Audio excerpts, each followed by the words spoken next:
Was there ever a moment between like one of those transitions where you went completely broke? Just realize that you're going to have to fail a lot to make it happen. I mean, shoot, what's the alternative? You end your life unfulfilled knowing that you never actually tried. Way worse than going for it and failing and failing and failing until you finally make it. A lot of people choose to live in the negative or the positive. Both outcomes are fake. What's going on, everybody? Welcome back to Straight to the Point. I'm your co-host, Tristan Guerrero with West Coast Property Bros. And today we have on a very special guest. His name is Brandon Heen. Hey, how's it going? He started with Cisco and now he's got into the hostel vacation business and hotels. So Brandon, welcome onto the show. We appreciate you taking some time out of your day, coming to gorgeous sunny San Diego and Pacific Beach, overlooking the ocean right now. It's gorgeous. But yeah, let's tell the audience a little bit about yourself and what got you to where you're at today. Awesome. Yeah, thanks for having me. Yeah. So I'm Brandon. I recently jumped into entrepreneurship a year ago. My career was tech sales. For 7 years, I worked at startups and then 6 years in sales at Cisco. Left that to get into real estate and online marketing. So now what I've been doing for the past year is leading marketing for a hotel investment company. We own 2 hostels in Hawaii. We also have a podcast called the Hotel Investor Playbook, and then I run the owner's personal brands. And I work remote, so I've been traveling around for the past year, doing that. Wow, what a sick life you have right now. Yeah. How long were you working with Cisco before you got in? Yep. So I was working for them for 6 years before I finally quit. For 6 years, wow, that's a solid amount of time. Yeah. What made you realize that you needed to make that jump and switch into just the hostel community building out? So the first time I realized that I didn't want to work in tech sales forever was actually 1 year out of college. I worked for 2 startup companies and I ended up quitting both. And in that process, when I was looking for other companies to work for, I realized that I didn't think any of the companies actually did anything interesting. Like, I knew that tech sales was a good career because it provides you a lot of income and a lot of freedom, but none of like the actual tech was interesting to me. So I was like, man, what am I going to do? And I didn't know at the time, but that started my journey of trying to find something I actually liked and trying to find, how to make money online, essentially. Yeah, totally. It just wasn't fulfilling enough what you were doing those 6 years in Cisco. Yeah, exactly. Yeah. I didn't, essentially what we're selling is Wi-Fi and computer networking. So it's a great company. You make a lot of money. You don't have to work that much. It's, they treat their employees super well, but I didn't want to spend my whole life selling Wi-Fi routers. I wanted to do something that actually lit me up and that I could have full control over, because working at a big company, you're definitely a cog in the machine where nothing you do really matters that much, which is good from the sense that you don't have to work that much. You don't have that many hours, but deep down, I knew that I just wasn't making that much of an impact and I didn't want to spend my whole life doing that. Totally. Dang. So what was that transition like to going from Cisco and finding out about jumping with the business owners you're with today that build out these vacation hostels and boutique hotels? Describe that. What was going through your head before making that jump? Yeah. So the quick story is my first side hustle was copywriting. So essentially what copywriting is writing Facebook ads, email campaigns, stuff like that. And when I'd been trying to figure out how to make money online, that was one of the big things, along with like e-commerce and drop shipping. But I was drawn to copywriting because it allowed me to work from my computer anywhere I wanted. Yeah. After about a year of doing that, I realized my income was going to be capped, right? Just being like a copywriter, I wasn't going to be able to make the money I wanted to make. So then I started traveling around and I made travel blogs for a year. So I have a YouTube channel and I love traveling. Like I've traveled to almost every continent, just bouncing around from hostels, backpacking. I've taken a ton of trips like that. So I just started travel blogging. But then again, I realized that travel bloggers are actually 99% of them are completely broke. So I was like, man, I just can't figure out how to make money with this online business stuff. Yeah. So that's why I decided to get into real estate. At the time, all I knew about real estate was that your rent was supposed to be more than your mortgage. So I bought my first rental property, paid a 25% down payment, which was like $80,000 for a property that cash flowed $300 a month, which obviously is not a good way to get out of your job. Yeah. So then I joined a mastermind group called Action Academy, which helps high earners get out of their job through real estate and business acquisitions. And that's when I found out about wholesaling. So I started wholesaling real estate virtually. And I was actually successful with it enough that within 5 months, I'd started closing enough deals where I had the freedom to leave my job if I wanted to. But around that same time, I met the owner of the hostel company who joined the group. He said, "Hey, I own hostels in Hawaii. We're a hotel investment company." And I hit him up because I was like, "Oh, I love hostels.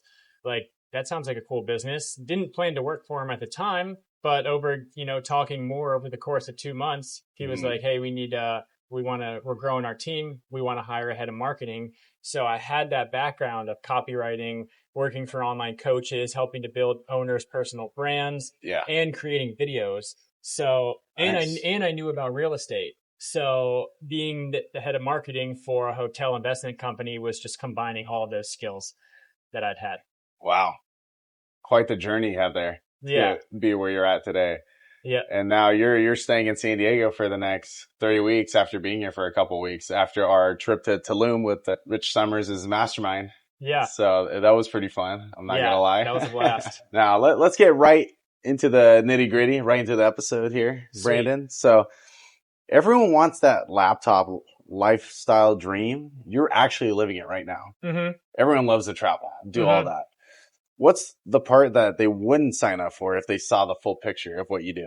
I would say the constantly moving around and having to get accustomed to new environments, packing up your suitcase, unpacking it, finding the laundry, finding the coffee shop that works, honestly finding a comfortable chair to sit in, right? Like if you get to a new place and you don't scope out the desk situation, it can be really uncomfortable to work. And that sucks. So just essentially going into new environments all the time and having to start your daily life over again with new routines, where to go eat food, if you're in other countries, getting the right currency. But that's also the part of it I like because it's constant new variety. But if someone is not comfortable with being uncomfortable and they like structured routine, I think it would be difficult. Totally. Was there a time where you went to this one coffee shop thinking it was going to be the right place to work for the next few hours, and it turned out, man, this chair just didn't feel right, their environment, maybe even the cup of coffee was too burnt? Yeah, I think more so because I actually work from home more than I work in coffee shops. So I've gotten to places that I have booked for 2 weeks and there's like nowhere good to work. And that really sucks. Then you get backaches and it's just hard to focus. So I've learned my lesson to really prioritize when I'm looking for a place, find a comfortable place to work, because the reality is I'm still on my computer for a vast majority of the day, probably more than a regular corporate worker. So yeah. Totally. Was there at any point where you had doubts before making this move and jump into full on travel? Honestly, no, because by the time I'd finally been able to do it, I'd wanted to do it for so many years. Like in 2023, I told myself I was going to quit my job to go be a travel vlogger and do YouTube. And when I decided not to do that, it was really, really painful for me because I knew how long it would take to start something new and get to the point where I could quit. So I'd wanted to do it for so long. By the time I finally found the perfect opportunity, I had a ton of money saved up, found something that I would love to do, and I was beyond ready. So no, it was a really easy decision for me, to be honest. Wow. Yeah. Because a lot of people out there would not take that very lightly and just commit to something where they know they're going to be uncomfortable. No matter where you go, you got to relearn your lifestyle, basically. Where you're sleeping, where you're eating. It's what it sounds like. And those are all very much the essentials that everyone needs. And if that's constantly changing, you never know. You're always going into the unknown. So I applaud you for doing that. Yeah. And meeting friends. That's another thing. Oh, yeah. The people you're with are really to make the destination, right? You could be an amazing destination, but if you don't connect with anybody while you're there and you're completely by yourself, it doesn't make the experience nearly as good as it could have been. Like I think about some places, they may have not been the most amazing destinations by themselves, but because people I've met there, it made the experience so much more amazing, right? Like solo travel's cool, but eventually it's like, oh, having all these experiences by myself, it doesn't Right. this doesn't hit the same as, meeting people. So when you get to a new location, you got to start building those relationships all over again. And if you're only going to be there for a month or two, you got to really push yourself to meet people right when you get there. Totally. I didn't even think of that too. Yeah. Because I remember when I made my move down here a year ago, I knew no one. I actually only had one best friend that lived here. But that was it, So like sometimes you also have to take account into what new connections can you do and what can you make of it from there. Exactly. Jeez. But so the investment hostel company that you're part of, that you're building right now, while traveling the world, which is crazy. Yeah. I'm jealous. Do you ever wonder if you would trade roots for reach? Like, meaning, would you rather have a home base or build empires on the move? Eventually, one day I would want a home base. I don't see in the near future wanting to get rent. But still, even in the future, like I think it's, you don't have to be traveling every week or every month, but I think being able to be in the best parts of the world at the best time is really like an ideal life. Like, what if you could be here in California in the summer, and then when it gets colder here, you go to Australia, or maybe you go to Bali, or like maybe you stay places for 3, 4, 6 months, but you're bouncing around to everywhere in the world where it's like that the peak time of the year. Every city has their peak time. Right. So, maybe I live 6 months here, 6 months somewhere else. Totally. But yeah, so I don't see myself getting rent anywhere anytime soon, but I do like being places for significant amounts of time. Like I could see being in San Diego for several months at a time, for example. Right. Have you ever gone to a place and you had this just most awkward situation with this one person or maybe a group of people? You're like, okay, I'm glad I got in here, but I'm also glad that this is all over now. I don't really think I've had I can't think of any terrible situations like that off the top of my head. Yeah, I would say luckily every person you met has just been. Nah, I mean, I don't know. I guess even if you meet someone in a place, you don't necessarily have to keep hanging out with them. So I don't have any. I don't have any horror stories from that area just yet. Yeah. Knock on wood. Right. Oh man, when you, I remember looking at your social media page, and you were in Tulum for a good amount of time, at least in Mexico and Cancun area. Yeah. Before we even met you there for Rich Summers' Tulum retreat. Yeah. When you post working remote in Tulum, how much of that is strategy and how much of it is just kind of flexing that to people like, this is what I do? I would say it's both. I mean, by showing that I worked remote for somewhere, worked remote for a month somewhere, I think it attracts people to me that want to have that similar lifestyle.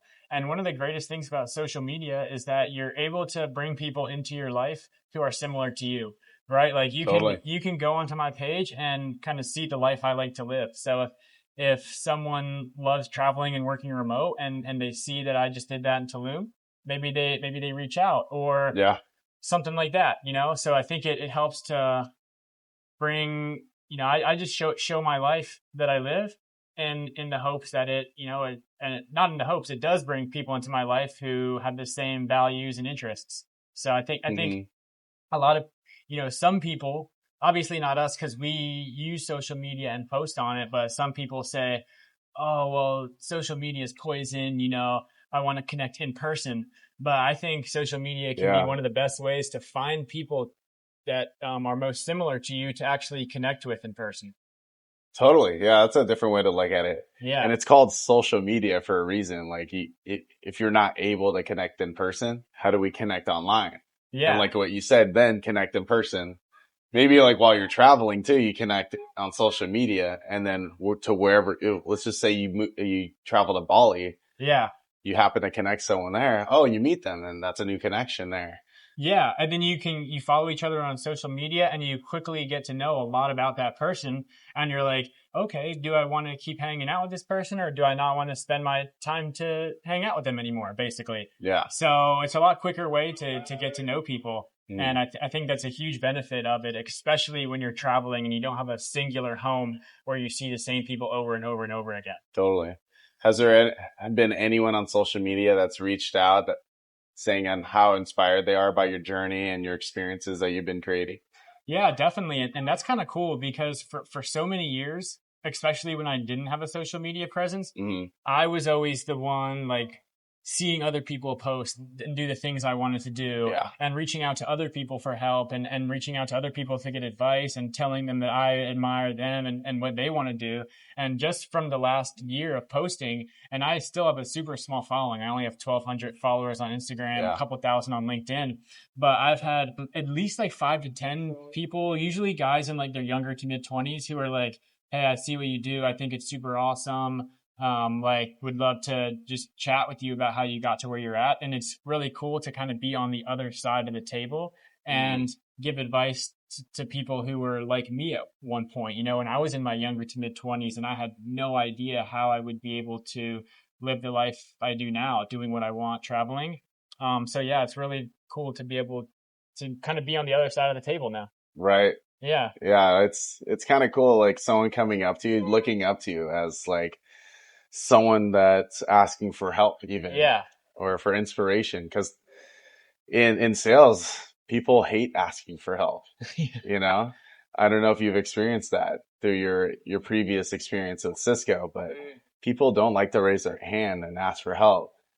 And I feel like social media provides that barrier and boundary where, okay, now we're not in person, but you can say whatever you want without having to speak the tone of body language. They only read your words of what you say in a way. Yep. Yeah, I agree. But yeah, going on to our next question here I had for you. Real estate used to be about stability. Growing up, the American dream is to own a house, raise your family. And that's just kind of been the nuclear family tradition ever since the 50s, right? You've made it about movement. Do you ever think about sorry, let me rephrase that. Yeah. Do you ever think you're building on sand at all? What do you mean by that? Meaning, like, if your business is everywhere, is it really somewhere? Well, with our business, we're looking to buy hotels or other pieces of real estate in fun lifestyle destinations. So it's not like we're a realtor where I need to build a network in a singular city to sell homes in that city, right? We'll buy a hotel in San Diego. We buy one in LA. Shoot, we'll buy one in Idaho at a ski resort. Yeah. So not having a fixed place to live gives me the flexibility that no matter where we go buy a property, I could go on site, document the entire process, which is, really hot on social media right now, living on site, documenting the renovation. Totally. It gives me the flexibility to do that while not paying rent and living for free. So thanks to our business model, yeah, being in a singular city wouldn't necessarily have any benefits for us business wise. No, totally. Now with everyone not liking the feeling of uncomfortable and not knowing stability, how are you able to juggle that through all the uncomfort? Yeah, it's tough. So I feel like you just fight through the uncomfortability, whether that be landing in a new city and going to a bar crawl to meet people when you know no one, that's uncomfortable. But I've done that so many times and had successful outcomes where I've had a fun time and I made friends that like I know if you just push past the uncomfortableness, you will have good experiences. Or like posting on social media is extremely uncomfortable. I only started posting content a year ago. Yeah. And I was so nervous to make my first post, when you're posting like an influencer, when you have 500 followers that are only people that know you, or people feel like it's embarrassing to like try when you don't have a following, like you have all those feelings, but the more you do it, the less those feelings come, but they're still there. And I just look back and say, okay, I know when I pushed through last time I ended up feeling like this, so since I pushed through before, it makes it easier to do it again. Totally, man. Yeah, I feel like everyone has to start somewhere, right? Everyone has that fear inside of them, but how do you push past it and take that next step? I'd say you have to feel the pain enough of your current situation and know that if you don't ever push past it, you're never going to get to the future state you want to Hmm. be. And when that pain of both your current situation and not being to where you want to be is strong enough, then eventually you'll do it. And then once you start pushing through, you'll realize, you'll have positive feelings afterwards. And then you can look Hmm. back and be like, oh, that time I pushed through the fear, this great thing happened. That time I felt too uncomfortable to post, this thing happened. So once you start to get that pattern, then it makes it easier to overcome those situations in the future. Right. I like that. I like Yeah. that. When you talk about freedom, isn't it the truth that being your own boss means you never have to clock out? Yeah. I would say, and technically I'm not my own boss. We have the owners of our company, but Oh, it's very much, yeah. it's very much entrepreneurial, right? Like there's three of us part of the investment company. So yeah, but I pretty much, yeah, never clock out. There's always something that could be done to Yeah. improve the business. But as opposed to a corporate job where in a corporate job, the rules of the game are you're supposed to try to do as little as possible while making as much money as possible. Right. But I think when you do something that you actually love and you actually want to do, like working on our business is actually fun for me and it's enjoyable. Not like every single task, of course, Yeah. but in general, I enjoy it, so I want to do it. So it's different. So I feel like some people have this philosophy of, okay, I should just get a job that I can bear. It's not great, it's not horrible, but it gives me enough money to live life in my off time. And that is, Right. that is a good situation to be in, right? It's worse than working in a job you hate and that doesn't pay you a lot, Right. right? Like having that former thing I said, that's still good. But I think the peak place you can be in life is having stuff that you actually enjoy working on and you want to, and then you integrate your life with that. So like, yeah, sometimes you want to work on a Saturday morning. Sometimes you don't want to work on a Tuesday, to go do something. So you really just can work whenever you want, which I Totally. think is ultimately better than having it sectioned out. Like, "Oh, if I can just get through this 8 hour day, then I can go do something I want. Right. When did you realize that that wasn't for you? I would say the first time I realized that was probably my third year of Cisco, which was Hmm. my second year of making over $200,000 a year. So when I was 25, I had my first 200K year at Cisco, and Nice. that's an exhilarating experience Yeah. to, Congrats on that. yeah, That's sick. to be making more money, than you can possibly spend. It's exhilarating. But during the second year, I remember I would just be not excited to start the days. Like I would just feel lethargic because, eventually it doesn't matter how much you're making. If you're not excited to do what you do during the day, then, what's the point, right? Like at that point, you're just working for a check, even if it is a fat check. So Yeah. Wow. that was the first time when I realized, I'm making more money than I can possibly spend. But since I'm not working on something I care about, and I wasn't even working a lot either, it was just not interesting. Yeah. So that's when it made me have the realization that, what you do work on and having that excite you is the most important thing. Totally. So, dang. So you realize that 2 to 3 years in to your tenure with Cisco, Yeah. and you're with them for 6 years. Yeah. It must have been killing you those next 3 years after that to finally make that move. Yeah, and it was a double-edged sword because like I didn't hate the job at all. I had an amazing boss, amazing teammates. The company is amazing. Like it Yeah. wasn't a bad job at all. I didn't hate my life, Mm. but I just wanted more so badly, essentially. And then as I started to get closer to 30, right? Like Yeah. 28, 29, and I'm like, "Oh my gosh, like And I nothing's gotta changing. yeah." I'm like, I really got to figure out, something else to do because, Mhm. and that job also required me to be in Chicago. So Oh, Chicago is cool. It's a fun place, but yeah. I didn't, so that's why by the time I finally got out, it wasn't hard. It was an easy decision. Wow. how were you able to kind of fight the demons, I guess, in your head those last 3 years with Cisco before you made the jump? Because I was always trying to do something. So I knew that I was trying. And at the end of the day, I was doing the copywriting, I was doing the YouTube, then I was doing the Okay. wholesaling. Okay. So even though I wasn't prior to wholesaling, even though I wasn't having success in finding something to replace my job, like I knew I was trying hard and, couldn't beat myself up for that. It's not like I wasn't trying. Yeah. So I knew I was trying and, hey, that's if you know you're trying your best to do something, then you can be content with yourself at the end of the day. Yeah. Kind of share a similar experience when I used to work with Shea Homes. Mm-hmm.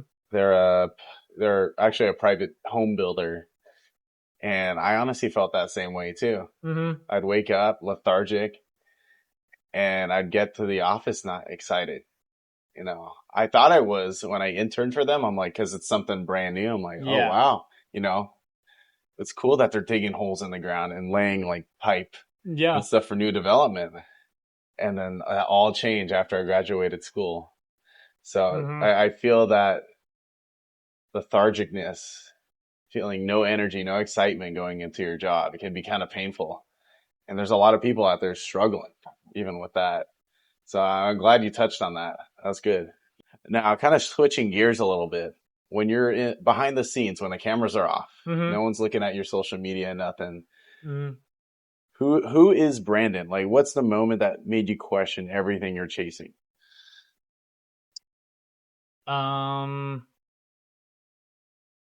Like, Well, I guess the moment that made me like with every entrepreneur, there might be that one moment, that one thing that hits different. Mm-hmm. What was yours? Well, the moment I realized that I didn't want to work a corporate job forever was when I started looking for new tech sales jobs, and I realized that every job was boring.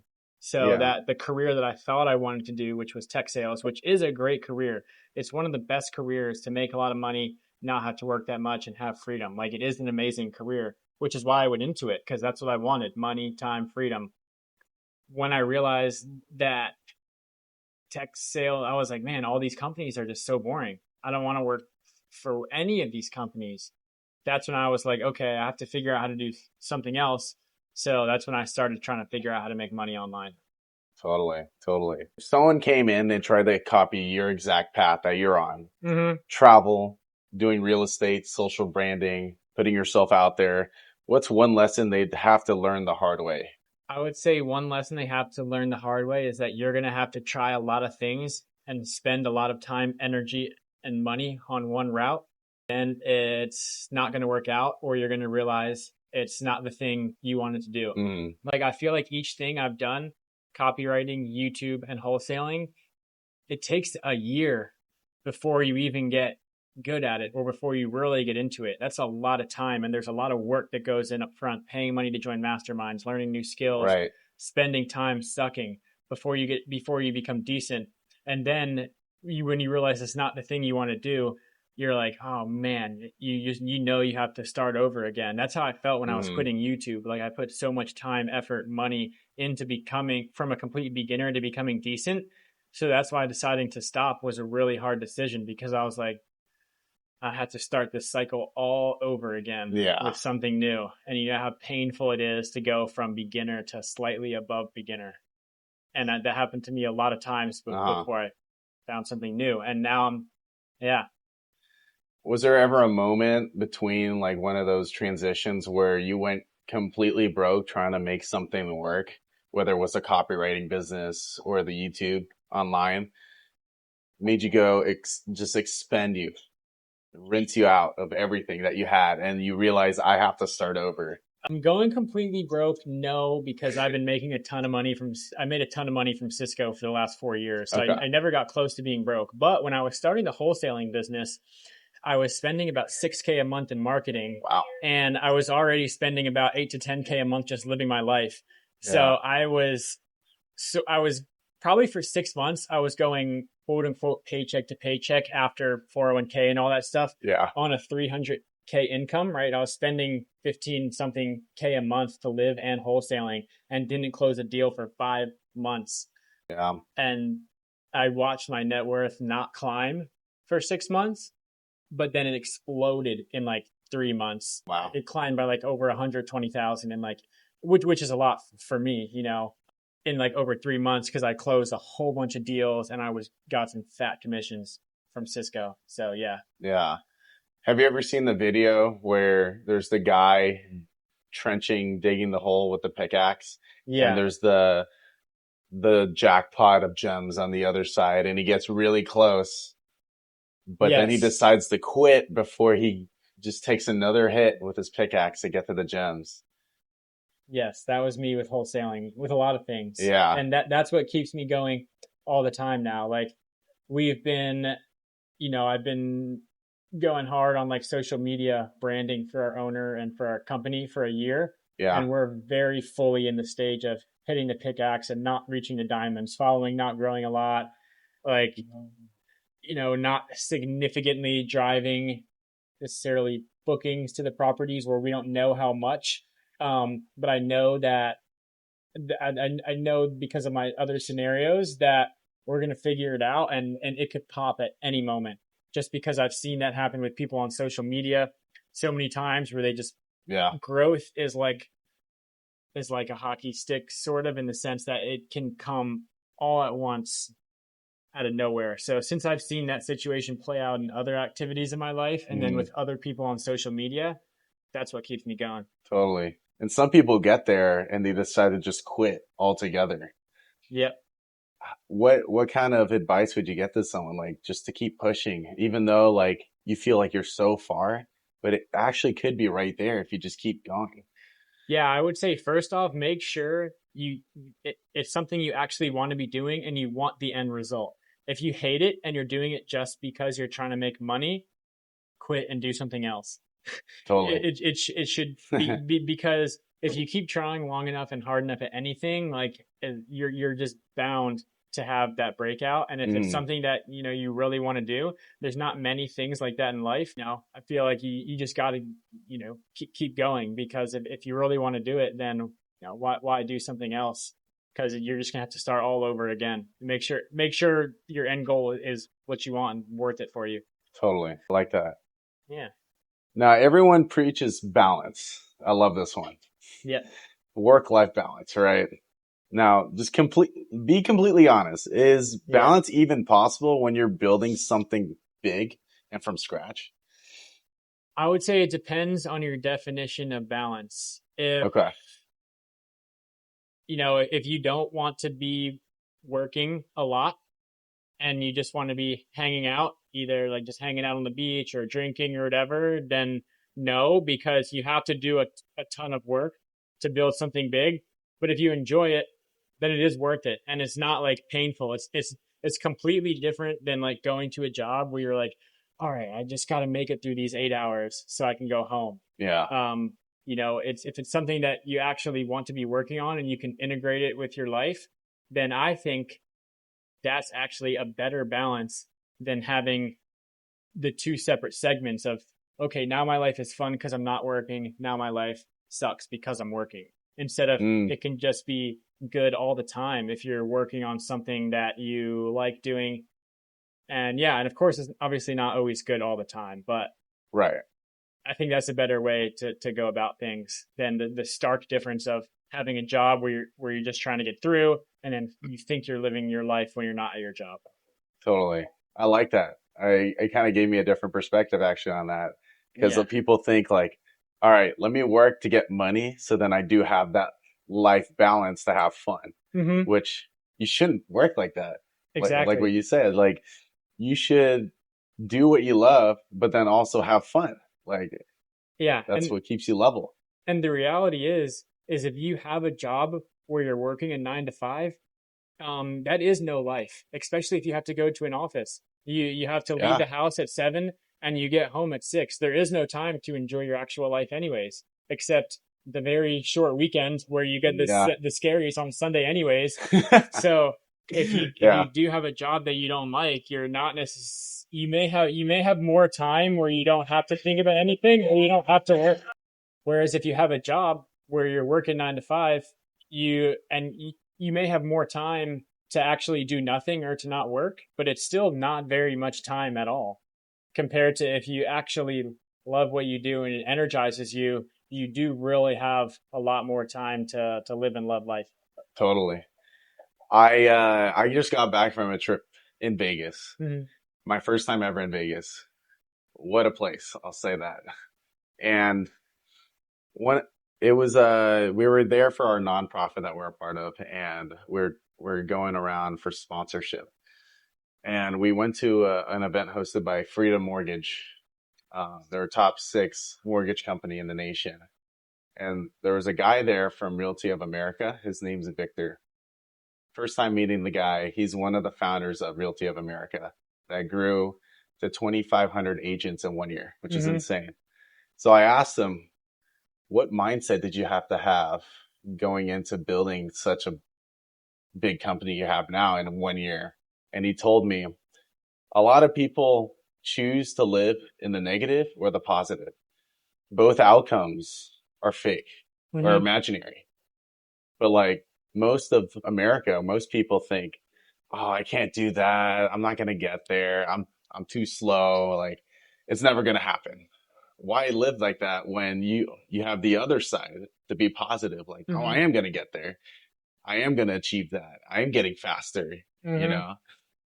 And I'm just like, that's a great idea. Both are very imaginary, and you get to choose what life you want to live. And depending on how you think, that's the life that plays out. Yeah, exactly. There's some people who are always going to have excuses. Think about how many Gen Z and millennials say, oh, I'll never be able to afford a house. Yeah.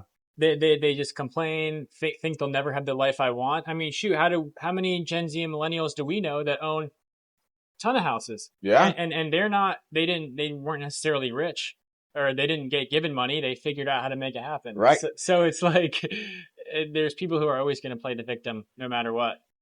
Totally. Well, as we're winding down the episode here, Brandon, which it's been a true pleasure having you on and talking, I always like to ask my guests this one last question before I leave. Sweet. So I'll leave them with this. To all the Gen Z millennial people watching here today, what's one piece of advice you could give them that are just having that itch to start that business, get into real estate, or do what they want to truly do and follow their dreams? What piece of advice would you give them? Yeah, I would say there's someone out there who started with less than you that is living the life that you dream of now because they actually tried, and they tried and tried and tried and just ate failure after failure. No. And they actually made it happen. And anything that you want to do, if someone else has done, it is possible. So just realize that you're going to have to fail a lot to make it happen, and you're going to have to try for way harder and for way longer than you think is possible. But I mean, shoot, what's the alternative? You end your life unfulfilled knowing that you never actually tried? That sounds way worse than going for it and failing and failing and failing until you finally make it. All right. Cool, man. I appreciate you having on the episode. Straight to the point. Brandon, it's been a pleasure, man. Awesome. All right. And to you guys out there, thank you for watching this episode with Brandon, Straight to the Point. I'm Tristan Guerrero, your co-host here on the show with West Coast Property Bros, and we'll catch you on the next one. Let's go.